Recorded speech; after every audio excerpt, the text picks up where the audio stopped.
Mr. Thiessen is honing his deadly three-point precision on the basketball court. For one of his shots, the height of the ball in feet as a function of horizontal distance, in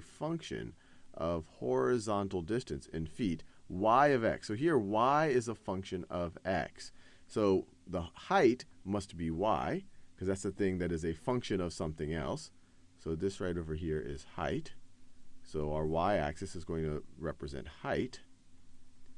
And it is a function of x. So x must represent horizontal distance, because height is a function of horizontal distance. So this right over here is horizontal distance. So this is horizontal distance. Now, it's plotted below. Mr. Thiessen is standing at x equals 0. So he's standing right over here. This is Mr. Thiessen. So draw my best attempt to draw a little stick figure version of Mr. Thiessen. That's not even an acceptable stick figure right over there. So this is Mr. Thiessen, and he's standing at x equals 0. And at x equals 0, he is shooting a basketball.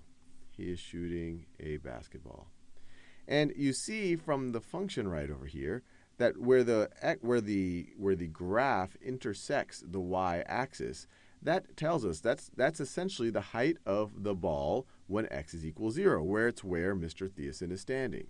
And if we look at this looks like it's 2, 4, 6 feet, 6 feet high. So that's really the initial position of the ball when Mr. Thiessen is about to let go of it.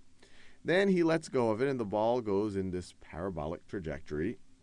It increases. It looks like it hits a maximum point right around there, roughly. That looks like it's at about 16 feet. And then it starts to go down. And right over here, and this looks like it's about, 22, 24, 26 feet out, it looks like it hits something. And considering that something is 10 feet high, it's reasonable to assume that the thing that it hits is the goal. And especially because he says that he has, or the question states that he has deadly three-point precision, we can assume it's not crazy that he actually makes the goal. And so that's where it goes into the net. And then the net forces the ball to go down at a much steeper trajectory. And this is exactly, of course, 10 feet high, the height of the goal.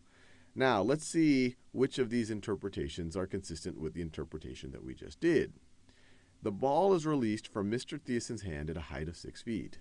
Well, that looks exactly right. When x is equal to 0, the ball is 6 feet. And not only is that right, but that is the significance of the y-intercept of this function. The y-intercept is the value of y, the height, when x is equal to 0. So that is indeed that is the significance of the y-intercept. Let's look at these other things. Mr. Thiessen is shooting the basketball from 26 feet away. Well, that's right. He's at x equals 0. The goal is at 26 feet away. But that's not the significance of the y-intercept. That'd be the significance of where we saw this little point here that started to where the ball dropped down at a steeper angle. The rim of the basketball hoop is 10 feet high. Once again, that's true. You can look at it. You can see it right over there. But that's not the significance of the y-intercept. The maximum height the ball reaches is 16 feet. Well, once again, that is true. But that's the significance of this maximum point on the curve. That's not the significance of the y-intercept. So we'll go with this first choice.